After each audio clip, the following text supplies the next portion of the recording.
Eugenics. You said you wanted to talk about it right before we started recording. So eugenics, let's go. What is the superior race? Who is the superior race? And do they have superior numbers? That's the real question. And if they don't have superior numbers, what are they doing to raise those numbers? On this episode of This Is Unusable, Eugenics Edition.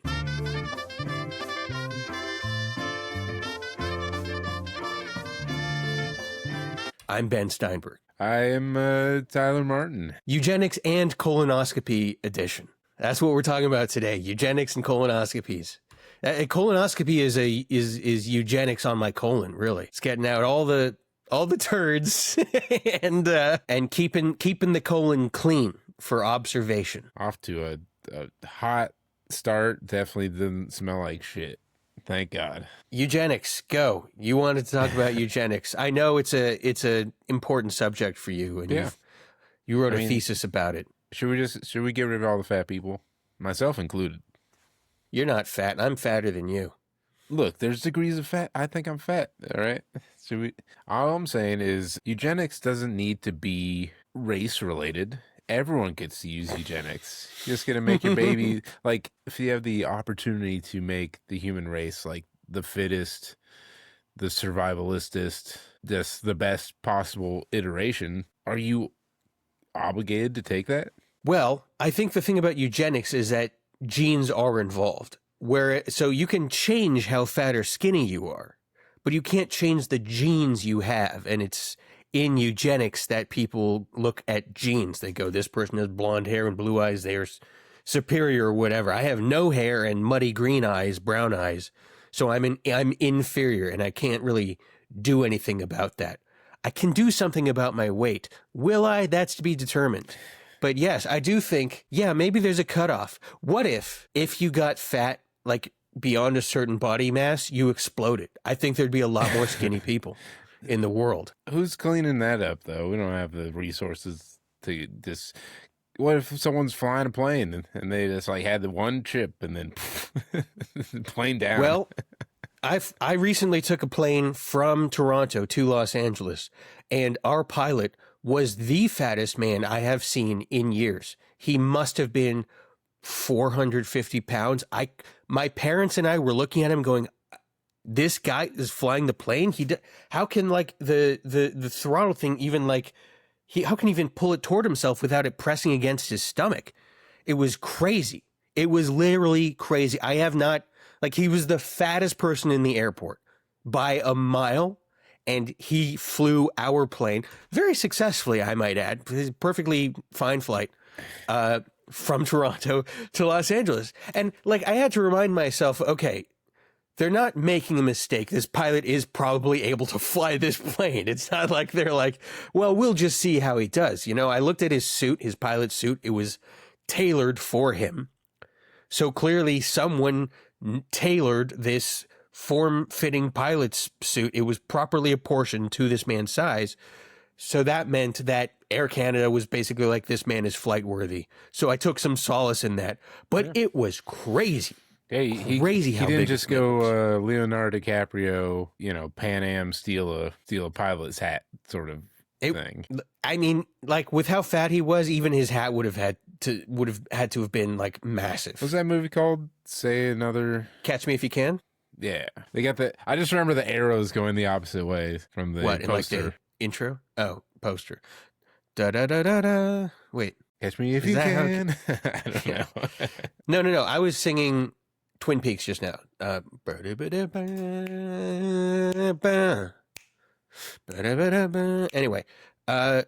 yeah, this guy was... That's a great theme. Twin Peaks.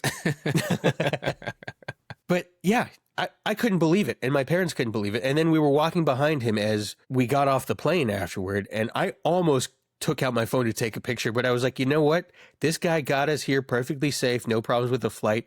It would be mean of me to take a photo of the man whose lives were in his hands. Well, why don't you take a picture with him and say, hey, thank you for the thing? And then you'd have both. He would have been suspicious. Nobody takes pictures with their pilots, like selfies with their pilots. He would have been like, you're taking a photo of me because I'm fat. Canadians are weird. Canadians are weird? Yeah. They'll do shit like that because they're nice. They're nice people. They'll be like, you know what, Mr. Pilot, thank you as a Canadian, getting us from point A to point A. A. But here's the thing about Canadians. People think they're nice because they apologize a lot. But apologizing does not necessarily mean you're nice. It means I'm so sorry. I'm so sorry. Yeah, I'm sorry. It means you have no confidence. And that is because Canada feels like it is inferior to the United States, especially now. This whole like veneer of being Canadians being nicer, it's not true. They're just miserable is what they are. They are a miserable people, and they're getting more miserable by the day. Yeah, I think that's just people now. People are just miserable. Yes, but you can feel it up in Canada. It feels different. That said, Toronto's an amazing, city. Toronto's an incredible city. Like, I would consider living there even because it's, God, I'm burping all the time. It's fucking amazing. But back to eugenics. Yeah, should we get rid of all the Canadians? We can make them Americans, as Trump was insinuating. That made them really angry. Like, he opened up a whole can of beavers with all this trying to piss off Canada because they can't really do anything about it, but just boycott U.S. products. I don't know. It was so stupid. It was just like a victory lap after he'd won. He's like, yeah, we might make Canada the 51st state. Here's the thing. If Canada was the 51st state, yeah, it is a state of like 40 million people. If Canada became the 51st state, there would never be another Republican president ever again. It's a significantly more liberal country, and most of them would vote liberal for the most part. Let's do it then. Look, don't even make it 51st. Like I always say, combine the Dakotas and then you have an empty slot. You can fill it with whoever. You got Puerto Rico, you got DC, you got Canada, you got Guam, Philippines. Take your pick, dude. Guam. The Dakotas, you don't need to be two separate places.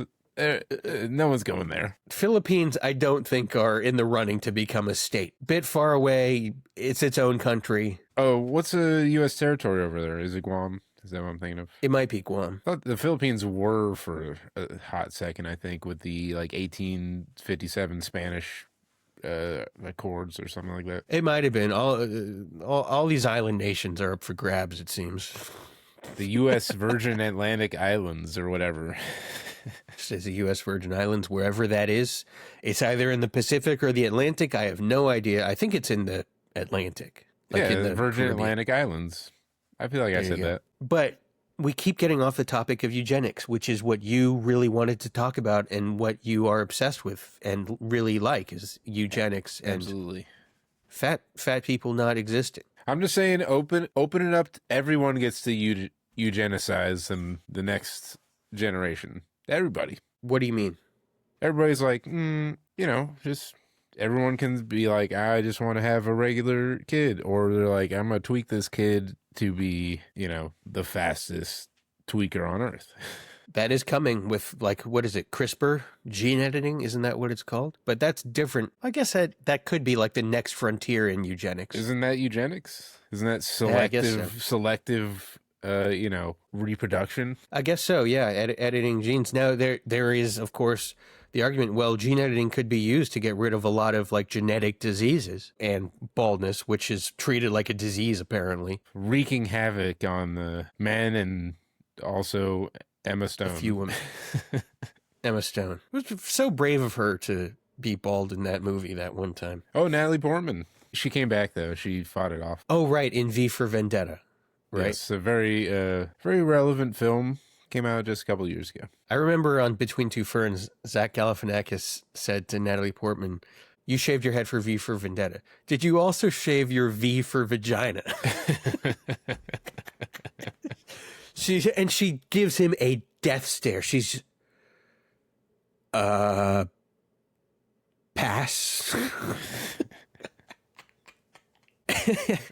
Between Two Ferns was so good. I wish they'd start making more of it. Now he has this new gardening show coming out, so that legitimately could be good. There could be ferns involved. Legitimately, he's just gardening. I don't know if he's gardening, but he's like interviewing people with gardens or farmers and stuff like that. It looks really good. It's called This Is a Gardening Show, I think. It looks really good. Anyway, you keep distracting me from eugenics, which is amazing and which I am completely in favor of, except for me. What What? What are you making faces for? I've never made a face in my life. Like 2 or 3 episodes ago, you literally took your glasses all the way down to your nose and squished your nose and started going like this. And what? That was not a face? No, you can't. You don't make a face. Yeah, the face is the face. It's just Eugenics, dude. I'm not getting off eugenics. I'm not getting off of it. What is the superior race? 3, 2, 1, go. Humans. Lame. So lame. We all know it's Nigerians. Nigerians are like that's why they have so many more people in Nigeria than in any other country in Africa. Well, I think the race you're talking about is the marathon. Well, no, that's Kenyans. That's Kenyans. Nigerians do scams. Kenyans do jogs. So many princes out there. I'm just waiting for one to kiss me so I could become a frog or whatever. I mean, there are a lot of Nigerian princes. It's weird because I don't think Nigeria has a monarchy or anything like that. So you have to be really gullible to fall for that Nigerian prince scam. Yeah, all you have to do is look it up. Does Nigeria have a monarchy? No. Or does it? Maybe that's where Nigerian prince scams come from. Maybe I'm uninformed. No, yeah. They don't have a monarch. They just only have princes. It's just princes they vie for the crown by seeing who can scam the most people with their Nigerian prince scams. Yeah. I mean, whoever has the most money gets to be king. That's literally how we've done it. Yeah, kings arose basically from people who had the most resources, saying, okay, well, you guys can have this and this. By the way, no kings but the LA Kings. That's all we say. So Sacramento Kings, get the fuck out of here. But that's a yellow jersey. I didn't know yellow was involved with the LA Kings at all. Yeah, this is the 80s. Times are fun. Is it 80s jersey? Yeah. No, I mean, it's a recent mock-up of the 80s style. But now they're like purple and black. That's a Kings now. Purple, black, and like silver. Black, white, pretty much. Really? Yeah, they got rid of the dope colors. They got rid of See, the problem is, like, Pittsburgh does it right. They have black and gold. Every team has black and gold. Pirates, black and gold. Steelers, black and gold. Penguins, black and gold. Dodgers are like white and blue. The Lakers are gold and purple. And then the Kings are like, we're just going to be black and white. Like, awful choice. What? Well, don't forget the Clippers. They're red, white, and blue. I will always forget the Clippers. And then what? There's the LAFC Angels. Is black and gold. The Angels are in Anaheim, so I don't care. Yeah, but they're called the Los Angeles Angels of Anaheim. That's their official name. They're not even of Anaheim anymore. They're just the Los Angeles Angels. Oh. See, I like the Los Angeles Angels of Anaheim because that translates in English to the Angels of Anaheim. Because, Los Angeles is the Angels. The Angels. So the Los Angeles Angels, the Angels. In the arms of Los Angeles. In the arms of the Angels. Okay, well, if you don't want to talk about eugenics, we can talk about my butthole and my colonoscopy. I feel like I talked about everything there was to talk about. There's so much to talk. There's so much fun stuff involved with eugenics. Forget the violence. Forget the right-wing bullshit. What about intelligence? What about it? That's where it gets really. But how do you detect? IQ tests. Yeah, but they've already been born. It's too late. Yeah, by the time you're able to test their intelligence, it's too late to do over. There's intelligence. There are certain traits you can have to become more intelligent, but that still needs to be fostered. It still needs to be situationally blah, blah, given. Blah, blah, blah. Oh, Nature versus nurture. Blah, blah, fucking blah. eugenics, and now you're blonde me. Wait, no, it's not. There's no nurture involved in eugenics. There's no nature involved. There's no nurture involved in eugenics. It's just nature. It's who you are when you're born is who you will be in eugenics. And we need to stop certain people from being born. Why am I holding this thing?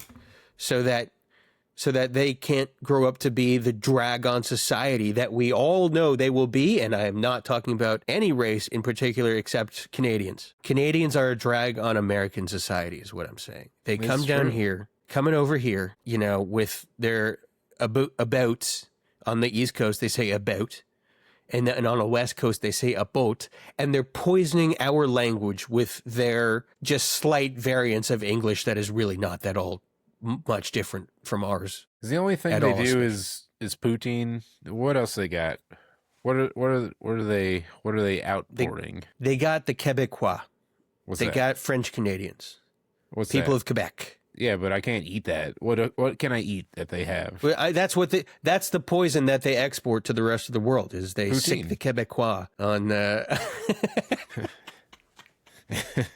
Yeah, it's just poutine basically. Quebecois That's all they are have. like the Los Angelians of Canada, basically just people who have too much money that go and infiltrate all these other tiny towns and raise the housing prices. Did you hear that the CEO of Air Canada stepped down because he didn't give his Speak apology in both English and French, even though he doesn't speak French very well? Yeah. What do you They think also of that? said it wasn't a very good apology. I didn't listen to it, but I listened to it. It was not horrible, but also it's like when it comes to things like this, it's like, what can you say? Like no matter what you say, there will be a group of people who go, that's not enough. well, no one is satisfied, and everyone's so easily schismed. I was just thinking about that. Like, Yeah. you can be like, there's this, you have this umbrella, like, fascists are bad, right? False. Well, of course, but I'm a eugenicist now. I like fascists. Yeah. I got a passion for fascism. Okay. So, But- sorry. What were you saying? Yeah, so you have this, umbrella idea, and then people are so easily compartmentalized now. They're like, oh, you're not doing it right this way, or you're not doing it right this way. It's like, we all got to come together and just like stop the boulder from crushing the town, like, Come together, my ass. yeah, in your Come ass. together. Yeah, we'll do it. Finally, something we could all hate. Yeah, I hated my butt like this past week. Oh my god, because I did the colonoscopy cleanse.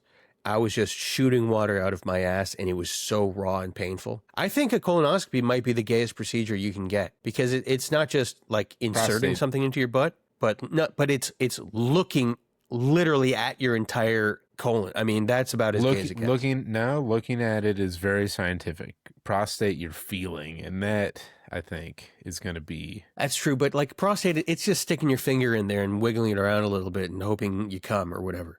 It's literally. I don't know. I thought that's what a prostate I think is. that's That a was my much last higher- prostate I exam. think that's a much higher tier. Not to say, look, all procedures, all science, gay. Medicine, gay. Put it in your mouth, gay. Thought in general, like just thinking, gay, absolutely. Wind, Jesus Christ, that's the gayest shit ever. Oh, it's just sort of moves across your face. It's like airy jizz. I don't know what I'm talking about. Yeah, nice northern wind just. Yeah, straight into your mouth. Oh God, but my ass was raw for like 3 days straight because I was like wiping, like I was shooting yellow stuff out of my ass to clean it out. And then they gave me photos of my colon, and it included a photo of my anus. So now I have an up close scientific photo of my anus printed out in color in a packet they gave me. You're ready for Grindr. Oh, absolutely. People pay good money to get butthole photos. Oh yeah. And this was taken with a probe.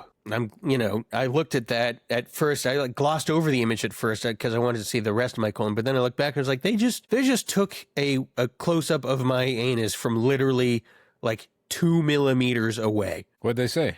You still have a colon or what? What were they checking for? Just oscopy? Did you have any oscopies in there? They found some oscopies, and they colonized them. That's what a colonoscopy is. It's colonizing your oscopies. No, I had a few very tiny polyps and one slightly larger polyp that may actually be scar tissue from when I had an appendectomy 25 years ago. And Anthony Kiedis was your doctor. Huh? Anthony Kiedis. There's a joke in there. I'm just not kidding. Scar tissue. Scar tissue. Of course. Scar tissue in your colon wall. Colonoscopy is there to trim it all. With the birds I share this shitty view. No, but It was cool that they gave me a printout of literally my colon, of just photos of every part of my colon. Why isn't it on the wall? You're right. I should have put that on the wall. I am worried about putting photos of an anus, mine specifically. Just blur it. I'm not blurring shit. That's way too much effort. Yeah, I guess I should have put photos of my colon up on the wall behind me instead of just leaving it blank. But you're right. There is a much easier way to make my background interesting than to literally take the carpet that I walk on 6 days a week and then lift it and put it up against the wall for 30 minutes only to put it away for the remainder of the week. It's so stupid. But I get this tunnel vision. I'm like, I have to do it this way or else it won't be good. I don't want to attach shit. I'm so lazy that I'm willing to make it more effort for myself on a weekly basis by picking up my carpet and putting it against the wall and then putting it back, then attaching something to the wall one time and being done with it. Like I don't know, one of my mom's paintings or something. But you said you would not denigrate your mom's paintings with the schlock that we schlick. Yeah. I'm not going to talk about my colon, and my polyps with my mom's incredible, abstract landscapes. I went to Puyallup once. Puyallup? Yeah, Washington. It's called Puyallup? Puyallup. I gotta blow my nose. Explain what Puyallup is. At the end of the episode, this nose blow ad break is brought to you by Puyallup. It's so hard. Puyallup, Washington. We'll go with Seattle, Washington. Fuck's sake. Come get your cream cheese. It's on everything. Can't help it. Sushi? Get fucked. Cream cheese. That's a Philadelphia roll. No, it's all salmon and cream cheese is Seattle. I thought it was called the Philadelphia roll. The sushi is called the... When's the last time you've been to Seattle? They call it a Seattle roll there? I've never been to Seattle, for the record. Seattle dog, cream cheese, other shit. Yes. All right. A Seattle bagel, cream cheese. Can you believe these fuckers? That's exotic sounding food, bagel and cream cheese. Yeah, I don't know who would eat something like that. Unreal. I'm a big schmear guy. Like Seattle coming in hot with this cream cheese. Isn't schmear just cream cheese? You take that back. Sorry. My bad. My bad. You have strong opinions on eugenics and cream cheese. Look, those are two things that get me out of bed in the morning. I mean, it certainly got Hitler out of bed every day to do some wars. You can feel very strongly about your race to the point that you're like, well, I guess I better kill everybody else. That's how strong the appeal of eugenics is. You're just like, yeah, I'm going to do this every day. Hitler talked today. I'm going to do this every fucking day, bro. I'm going to kill these Jews and Russians every fucking day for 6 fucking years. You're going to put them in a bag. With the cream cheese. Yeah. And the bagels. That's all I'm saying is we need to just get rid of everyone that's not in their 30s. Well, just eugenics. No more babies. Get rid of those genes. Get rid of baby genes? I'm not sure that's how that works. You don't need baby genes to you're between create 30 a baby. and 39.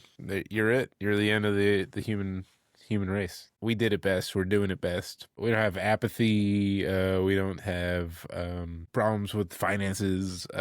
We're the greatest generation. The greatest generation. Those who are 30 to 39 right now, today. Millennials, the greatest generation. I do think millennials are one of the funniest generations, myself excluded. Yeah, J.D. Vance, hilarious. Yeah, but there are so many amazing millennial comedians who are who are already blowing up and then just blowing up even more, especially if they're in Iran. Iran is known for its heavy millennial comedian populace. How many millennials were on the Riyadh Comedy Festival list? A decent amount, I think. I don't know. I know Andrew Schultz. He's not really funny, though. I think he's probably funnier than you give him credit for. Sam Hodges is funny. Not Sam Hodges. That's a different person. Sam Morrill is funny. Sam Morrill, yeah. He's great. Mark Normand. They have a great podcast. Mark Normand is very good at just taking the most uncomfortable thing and taking it to its funniest conclusion. He is. I saw him perform stand-up live in 2023, and he just killed it. It was like a 15-minute set. He did eugenics on the crowd.